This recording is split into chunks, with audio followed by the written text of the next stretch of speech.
Sebanyak 122 atlet asal Kabupaten Aceh Tenggara diberangkatkan menuju Pekan Olahraga Pelajar Daerah Popda ke-17 tahun 2024 di Aceh Timur. Pelepasan para atlet dilakukan oleh PJ Bupati Aceh Tenggara Dr. Andi Syakir MSI yang berharap para atlet dapat mempersiapkan diri, menjaga kesehatan, kekompakan, menjaga nama baik daerah dan mengedepankan sportivitas serta persaudaraan. Pada hari ini yaitu pelepasan atlet dan ofisial Popda ke Aceh Timur. Nah, hari ini kita melakukan pelepasan walaupun nantinya hari Jumat baru berangkat. Kita berharap kepada seluruh adik-adik kita semua, para atlet, pertama-tama tentu kita berharap untuk mempersiapkan diri, pertamanya dari sisi kesehatan, jangan sampai pada saat bertanding kita kurang fit. Yang kedua, kita berharap untuk selalu menjaga kekompakan dari para adik-adik semua, apalagi yang bersifat ada tim yang kayak poli dan lain-lainnya. Dan yang ketiga, kita berharap juga untuk menjaga nama baik daerah.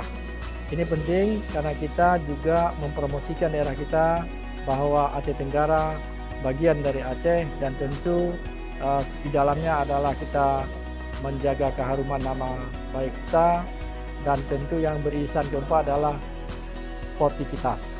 Kami berharap adik-adik ini bisa menunjukkan prestasinya dengan nilai sportivitas yang tinggi.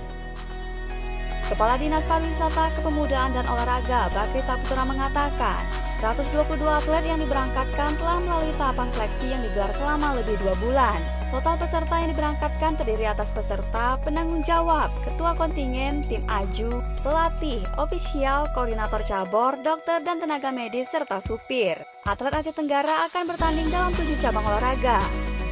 Alhamdulillah, kesiapan kita sudah kurang lebih 2 bulan sudah isi, dan mungkin hari Jumat sudah diberangkatkan.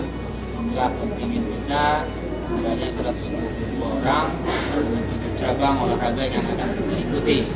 Karena di sana ada cabang karate, kemudian ada pencak silat, taekwondo, atletik, derajat, tinju, bola voli, serta dengan ofisial dan koordinator lainnya. Dalam pelaksanaan pelepasan terhadap atlet dan ofisial Aceh Tenggara yang berlangsung di Oprum Seda Cup, dilakukan dengan penyerahan bendera kontingen dan kartu kepesertaan BPJS bagi seluruh rombongan. Kopda Aceh! Kopda Aceh! Tim Liputan Diskominfo Aceh Tenggara.